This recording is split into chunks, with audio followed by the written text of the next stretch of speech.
I worked close to 16 years non-union. Oh, okay. I didn't join the union until 2007. And I was living in PA. I had moved back in with mom and dad after I got out. My whole career of being interested in building started when I was little. Dad was a designer for an architectural firm.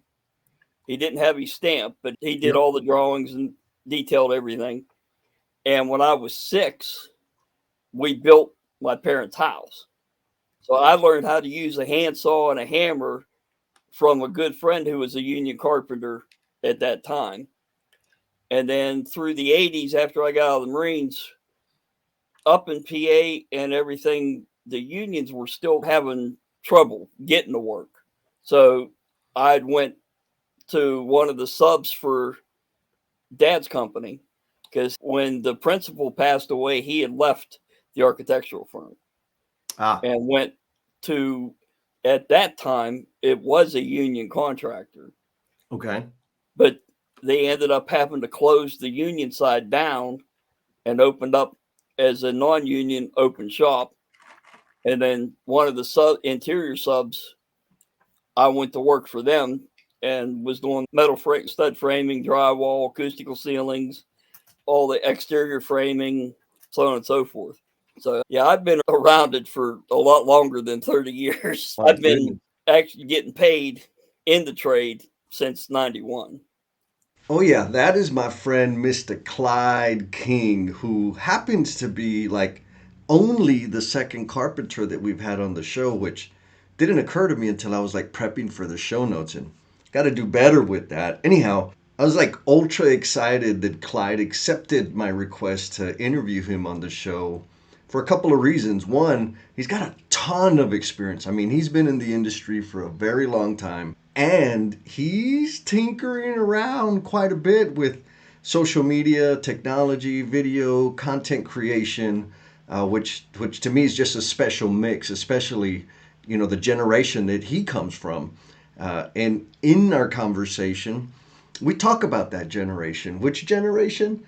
The boomer generation. Specifically, the work ethic around there. He kind of helped me go back in time on a little memory I had about my dad working with them out there. It was a long time ago, and there's just a different depth of grit, I think, with some folks, and it seems to be that there's a concentration of that in the boomer generation. And like I said, because he comes from a time that some people now in the industry may not be aware of, and that time there was a different type of tool. When I say different type of tools, I mean like an electric tool with a cord was a premium price and difficult to get your hands on. So you had hand powered tools.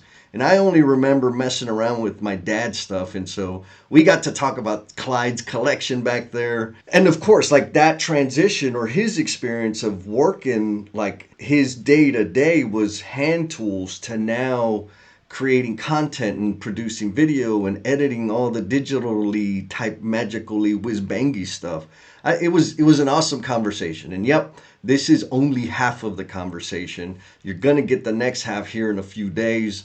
And before we go back to the future with Clyde King, I got a shout out for CRM Consultant. CRM Consultant left a nice, awesome review that made me smile on the inside and out on the Apple podcasty thing.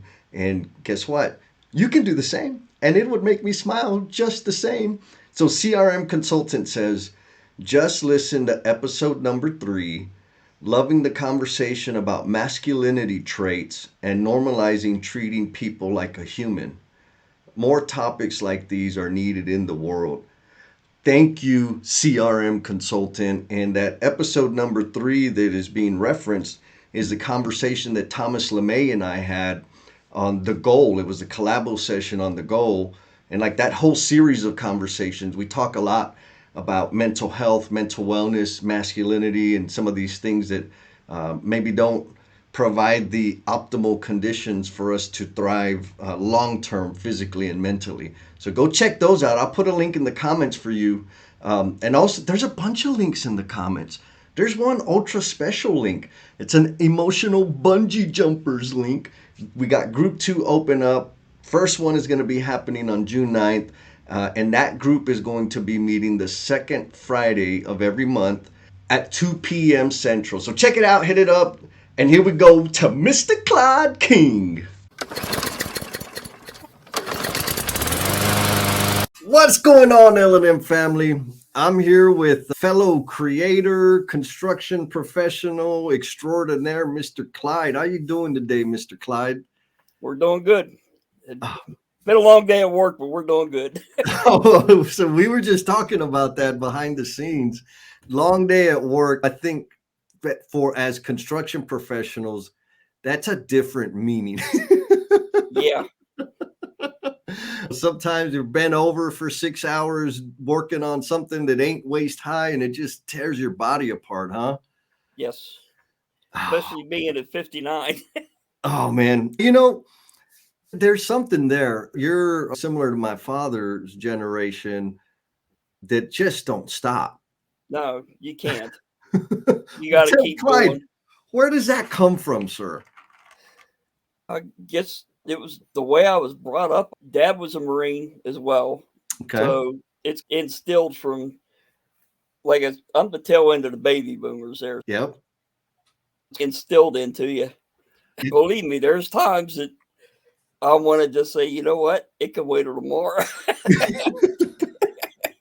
Yeah. I remember one time my dad and I were working together for the same outfit, and we had to hike cast iron pipe up the stairs because we got kicked out of the elevator, the emergency elevator that had like medical gas equipment and connections and stuff, because it was the only one that we could fit 10-foot joints in. And one of the runs we were making up there, we dinged the wall and they said, okay, that's it. Y'all are out. So now we had to carry them up the damn stairs, 4 floors worth of stairs. There was this one guy who was I was 23 maybe. The guy may have been in his late 20s, early 30s, and he had just got his journeyman's license, his plumber license. And he said, I ain't carrying pipe up the stairs. I'm a journeyman. And my dad, who's master plumber, went and grabbed himself joined a 4-inch pipe and another stick of 2-inch pipe, held that one kind of on the floor and on his shoulder, and showed him his master's license. Said, you're a journeyman? I'm a master. Put it on his shoulder and took him up the damn stairs. And I said, man, I was proud of my dad. I was impressed. And then I was like, damn it, now I got to do the same thing. Yep. Oh, there was a couple jobs years ago, back probably 92. The boom truck had screwed up, and we were carrying drywall up around stairs. Oh, God. No. Oh, man. And your body don't forget that for a couple of days, huh? Mr. Clyde, what I understand so far is went to high school, joined the Marines. You were there for about 8 years. And then you come out and join the apprenticeship carpenter union. Is that the timeline? No, actually, I worked close to 16 years non-union. Oh, okay. I didn't join the union until 2007. And I was living in PA. I had moved back in with mom and dad after I got out. My whole career of being interested in building started when I was little. Dad was a designer for an architectural firm. He didn't have his stamp, but he did all the drawings and detailed everything. And when I was 6, we built my parents' house. So I learned how to use a handsaw and a hammer from a good friend who was a union carpenter at that time. And then through the 80s, after I got out of the Marines, up in PA and everything, the unions were still having trouble getting to work. So I went to one of the subs for Dad's company, because when the principal passed away, he had left the architectural firm and went to, at that time, it was a union contractor. Okay. But they ended up having to close the union side down and opened up as a non-union open shop. And then one of the interior subs, I went to work for them and was doing metal stud framing, drywall, acoustical ceilings, all the exterior framing, so on and so forth. So yeah, I've been around it for a lot longer than 30 years. My I've been goodness. actually getting paid in the trade since 91. Nice. So, it's interesting. You say you got introduced to a hammer and a handsaw. Yes. And like that, you really mean a handsaw. Handsaw. Yes. not a circular Not a power saw. saw. A handsaw. I'm laughing because I remember as a kid with my dad, he was primarily, I guess, for like when I was young, elementary, middle school, he spent most of his career working in like residential, multifamily type work. Yeah. It wasn't until later that I remember him getting into commercial construction. I remember the handsaw, the keyhole saw that we had to use to do different things. And that damn handsaw, man, whenever it would hang up, it would just, you had to get in a groove and let that thing just cut smooth. Yeah, you got to let the saw do the work. Yeah. I still got a couple out Do in my you? wood shop. Oh, do you remember the drill that you have any of those? Bit brace. Yes. You got some? Yeah, I got one of them out there too. Oh man, those are the coolest. How about it was a ruler, like a folding ruler, wooden? Yep. Yeah. I carry one of them with me a lot. No way. Makes it nice for if and when at the time, like right now, I'm back in my tools working a small crew. Right. But a lot of times, if we'd be setting bolts on piers and that,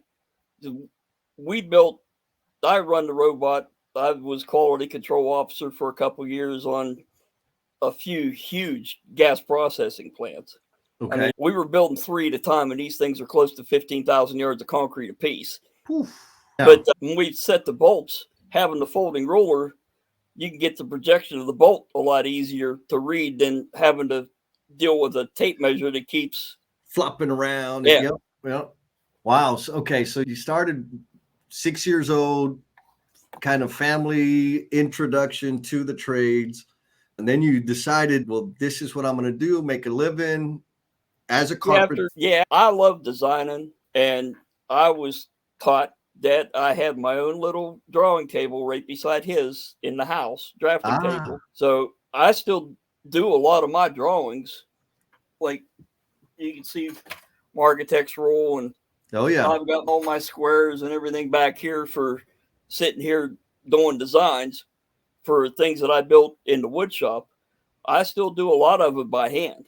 Nice. I do have SketchUp and that on my laptop but most of my designs that I do, I still do the old fashioned way by hand. Yeah. Same way when I first learned how to estimate. I did it the old fashioned way with it, taking off the drawings with the ruler, writing a notebook and line item by line item by line item. Oh yeah. So in your career, you've been able to see like the evolution of technology. We're joking about the handsaw and the power saw. And now you got 24-volt cordless everything. Yeah. How shocking was it as those technologies evolved within the industry? The one that really made the big impact on the carpenters early was the little plumb bob laser. Yes. Because when I started with that interior company, they weren't out yet. We plumbed our top track up with a plumb bob with your thumb up against the ceiling, going down to that pencil mark on the floor or the chalk line on the floor. Yeah, that's laser. When we did our exterior walls too. There was times that we'd have a guy standing there if it was a little breezy. We'd literally drop the plumb bob down through a piece of PVC pipe to keep the wind off the string. He'd be standing there holding that tube, and you're up there. Hold it steady. Yeah. Oh, yes. I've been there with the wind kicking that dang plumb bob off just enough to be off. And if it's off a little here, it's going to be a whole hell of a lot off down the line. Oh, yeah. When you're dealing with 14-foot floors normally in between structure, you're up there with a 14-foot or a 20-ounce plumb bob hanging on your string on your thumb. Yeah. Yes. It gets a little old. So, yeah, the plumb laser, and then the rotating lasers and the technology, how they've changed, and the green beams compared to the red beam laser. Yeah, that red beam's good when you don't have a ton of light. Right. If you got daylight coming in, it makes it very difficult to see that red beam. And the red beam lasers, they're maxed out on as far as what the capacity they're putting out. They can't go any higher now. Oh, really? They're Okay. they're at the max that they're allowed to be putting out. And if you've got 100-foot room, by the time when you aim that thing down at that wall, you're looking at a dot that's 3/4 of an inch in diameter or better Oh, so with the the red beam. accuracy is blown. Yep. And the green beam's just little tiny dots still. 10-4. And I feel like, so as you were coming through, I'm sure you worked with a bunch of folks that maybe embraced technology and also a bunch of folks that didn't want to change. Oh, yeah. How'd you deal with that?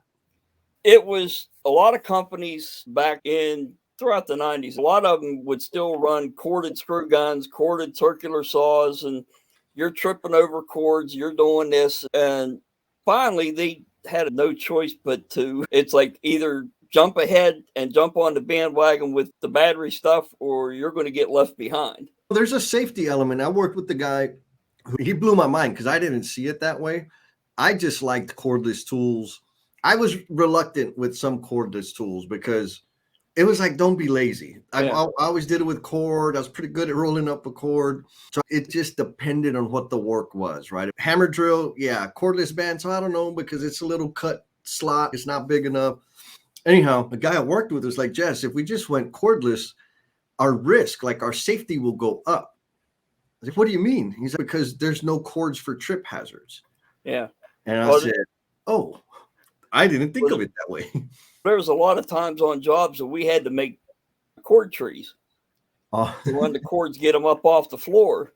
Yeah. And that could be a pain in the butt too. Oh my goodness. Yes, totally. Totally.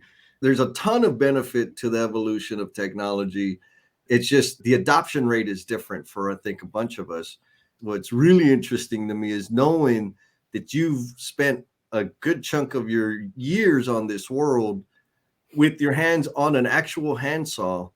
And then fast forward to today where you're posting regularly on LinkedIn and posting videos and editing stuff and drones. And where did your appetite for embracing new technologies come from, Mr. Clyde?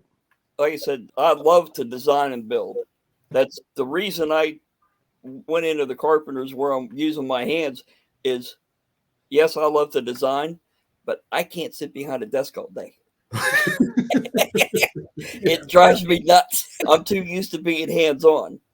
So I started embracing some of the technology. My little brother actually got me into with AutoCAD and that. He's a mechanical engineer. He went to WVU and graduated in 95 and now has his own powder coating business up in PA. But he went to mechanical engineering route so we could design our race car chassis. We've designed and built our own racing go-kart frames that we ran for years. Then what they call a micro sprint, which now a lot of the micro sprints are like 600cc street bike motors on them.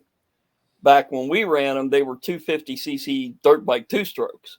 So where you can get the weight and everything else. And he started bringing me into the technology on that design aspect as far as the chassis. And then I just went and ran with it. I got into the camera, the video. I've got, I think, 6 GoPros that we stick on both the race cars at different times. I was working with a team here in Buchanan after I moved down here in 2006. And 2 years ago, my brother decided to come out of retirement and get back into it up there. Now we're going to try to run 2 cars. Last year, we didn't get either one. He ran about 6 races and got clobbered, and he was so busy at the shop, we just never got his car back out. And we never had mine finished because we're waiting on parts and money for motor. Dirt late models get quite expensive if we're both running what they call a crate late, which is a sealed GM motor. We can't do anything to the motors. They're all the same horsepower roughly. And then it all gets into chassis and shocks. And so I started embracing learning about the technology there. I can sit there and design how the front end geometry comes up the weight transfer. So you got into the racing and the designing piece. That's a common thread, is what I'm hearing so far. Yeah. Designing by hand, and you learn how to do some of the stuff on the computery, fancy stuff, video because of the racing, video editing. Just I was watching different things about attracting sponsors and that for the race car. And that's when I got into a little bit of that more to say, okay, we can showcase you this way. And now with LinkedIn, just I could do the same type thing and promote my personal brand and also pass my knowledge on. Oh, that Clyde, that is like the inspiring thing is you're on what, 212, 213 days now? 215 will post Friday. Okay. So 215 is Friday. So it's 215 consecutive days that you've been posting about. For probably the first 100, it was daily, even Saturday and Sunday. Okay. And then somewhere in the 150 range, I went to just let's go Monday through Friday. Okay. So work days. Yeah. Yeah. Okay. And the purpose is for you to share your knowledge. I mean, that's what I'm taking away from you. You're sharing your knowledge so that other people can have access to that. Yep. What was it like when you first started doing that? It was interesting. The first ones were literally random. I would pull into the job site, sitting in the car, pull up my phone, and just start typing. Okay. It's whatever hit my head that morning or something we might have been dealing with on that job. And then now I've got into where I can schedule them now that LinkedIn has the scheduling thing.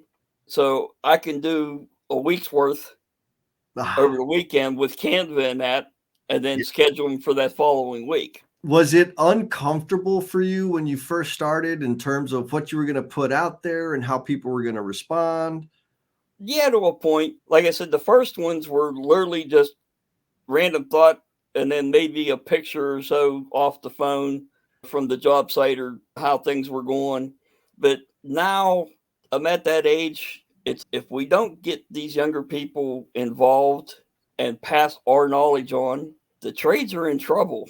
So with my 30 plus years and from project management to superintendent to general foreman to foreman to worker, it's okay, let's take little bits and let's pass this knowledge on. Oh, man. Amen is what I got to say to that.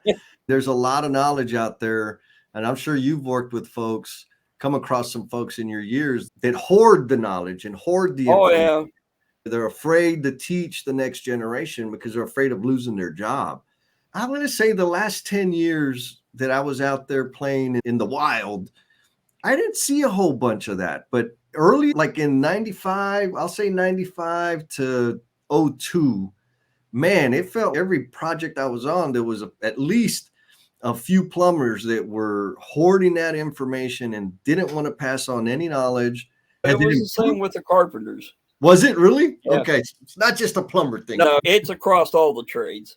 Ah, okay. So have you seen it get better over the years? Yeah, it has definitely changed, but you still got some old school pains in the ass that they'll tell you the basic way to do it, but they won't show you the little tricks that they've developed. They make it better for them and for everybody around them. They keep those in their back pocket. Yeah, that's still happening. Yeah. I probably do the same thing with content. Oh, yeah. There's different little things I showed the apprentice. This poor kid, he is a new apprentice. Okay. He had been working in the trades a little bit with a non-union company and came down. And I happened to, the day I met the gentleman with the company I'm with right now, like I said, they're a non-union company, but we're in there. They signed a project agreement to have us do all their form work and then whatever else they need done. So we're doing a little bit of everything. But that day, I happened to go down to our hall to talk with our business agent or organizer to make sure all the paperwork was ready for when they said we can get up to the airport that we were going.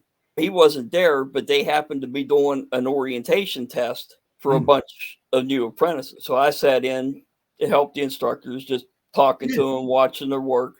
This kid aced everything. He's going to be a real good apprentice. After he's done with his 4 years, he's going to make a hell of a journeyman. Nice. So you seen him and you scooped him up, huh? You said, "Hey, you need to Well, come." yeah, I kind of lucked into him. He was going to give his company a couple-week notice when they called him, and he was looking to get a couple-week notice on when he could start. The rep called him, and he happened to talk him into starting that next day. Oh man, right when it was getting juicy. If you've ever been on the hunt for getting an apprentice with like solid skills that you want to pour into, you know the excitement that Clyde was feeling what he was just telling us. So that's the end of the first part. The next part 2 is going to be coming out real quickly because I slacked off last week. Anyhow, you can check it out here in a few days. And while you're waiting for part 2 to come out, there's a whole library of episodes that you can go out there and consume and comment and leave reviews about. And also, just made a little tweak to the Learnings and Missteps blog. And that tweak is specifically giving some behind the scenes detail, maybe some facts and thoughts that I left out of the book, Becoming the Promise You Are Intended to Be. That book is going to be hitting June 23rd, but every week now I'm going to be releasing just a little, some behind the scenes stuff, kind of what I was thinking, what I'm uncomfortable about, and give people a little more insight as to the purpose of it and where it's coming from. Go to depthbuilder.com/blog, and there's a whole bunch of entries in there. I'd love to get your feedback. There's actually like a little sign up thing. If you want to get like a sneak peek of the audio version of the book, I have some clips available in exchange for your email address. You'll get the audio version of me reading the dedication and the foreword written by my friend Lee Crump, who's the dude who like inspired me to write the darn book. So that's enough of me talking. Appreciate your time, and we'll see you soon. Oh my goodness! You're either driving down the road or just so enthralled with this whole podcast that you went all the way down to the very, very, very, very end of it. And we appreciate you. And we're going to take this as an indication of your dedication. So we got a little special request of you, a call to action, because everybody tells us that like you need to have a call to action. So here's the call to action. Be kind to yourself. Go out there and share a smile with someone.